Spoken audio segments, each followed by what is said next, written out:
O Jornal da Record conta agora uma história pouco conhecida do golpe militar. A de um dos maiores empresários brasileiros que perdeu tudo porque foi contra a ditadura.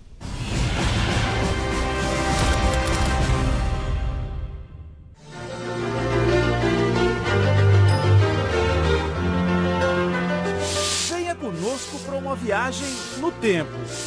Tempo em que este grão fazia fortunas. Fonte de poder quando o Brasil ainda tinha um pé no campo.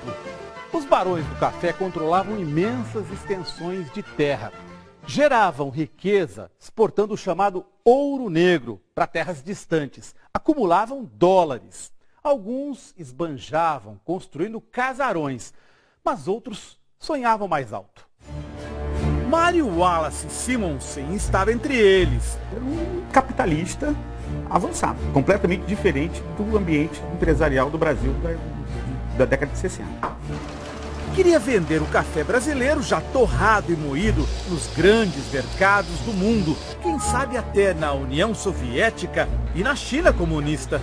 O golpe de 64 foi dado com o apoio de grandes empresários do Brasil e dos Estados Unidos. Eles financiaram a propaganda contra o presidente João Goulart e mais tarde alguns até pagaram pela tortura. Mas nem todos os empresários aceitaram isso. Dentre os que defenderam a Constituição estava Mário Wallace Simonsen. Ele não aceita que seja uma revolução, é golpe. Com o dinheiro do café, Mário voou mais alto. Houve um tempo, faz meio século, que andar de avião no Brasil era coisa só de gente rica. Mário Wallace Simonsen inventou uma empresa que era a imagem do luxo, a Paner do Brasil. Ele tinha um monopólio das linhas para a Europa. Esse gigante aqui, o Constellation, voava até para Beirute, no Líbano. Naquele tempo se dizia que todo o país queria alcançar o mundo nas asas da Paner. Na verdade, Simonsen criou a Paner para levar passageiros, além do café brasileiro, até o velho continente. A maior das maravilhas foi voando sobre o mundo nas asas da Paner. Boa noite. Carro vai andar com gasolina de carvão. O desejo de modernizar o Brasil fez o empresário investir em outro ramo.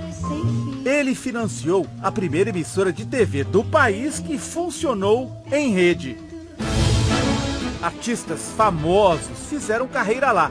Depois que os militares assumiram o poder, o império de Mário Wallace Simonsen, de repente, veio abaixo. Agosto de 1963. Estou certo de estar contribuindo para a maior aproximação dos nossos povos, que podem e devem ser bons amigos. Tudo começou quando o vice-presidente João Goulart estava na China comunista. E Jânio Quadros renunciou à presidência. O empresário ajudou Jango a voltar ao Brasil para assumir o poder. Com isso, entrou na lista negra dos militares, que eram contra a posse de Jango. Isso ficou definitivamente marcado com os militares. Quando veio o golpe de 64, a vingança foi feroz. Primeiro, Mário foi impedido de exportar café. Menos de um ano depois, a ditadura cassou o direito de voar da Paner e enterrou a companhia. Tem 3, 4 voos, acho que Roma, Lisboa, Paris, no aeroporto do Galeão, que era o principal aeroporto do país, prontos para partirem para a Europa. Sai a canetada, descem os passageiros e as bagagens e embarcam nos aviões da Varig, que toma conta de todas as linhas internacionais do país. Do Império só sobrou um banco, que Mário passou para o nome do irmão. Isso permitiu que a Excelsior continuasse no ar, com a ousadia de chamar de golpe, em seu telejornal, o que os militares chamavam de revolução. Aos poucos, a emissora foi fazendo água. Em 1970, devendo rios de dinheiro, tentou um acordo com o então ditador Emílio Garrastazu Médici. Na Excelsior ele fechou por decreto, foi isso mesmo? Aí mandou e aí veio um funcionário do governo para tirar a válvula da Excelsior e tirar ela do ar. Mário Wallace Simonsen foi embora do Brasil logo depois do golpe. Morreu em Paris aos 56 anos de idade, um mês depois do fechamento da Panair. A história do empresário que foi aniquilado pela ditadura foi contada na Comissão Nacional da Verdade. A filha dele testemunhou, emocionada.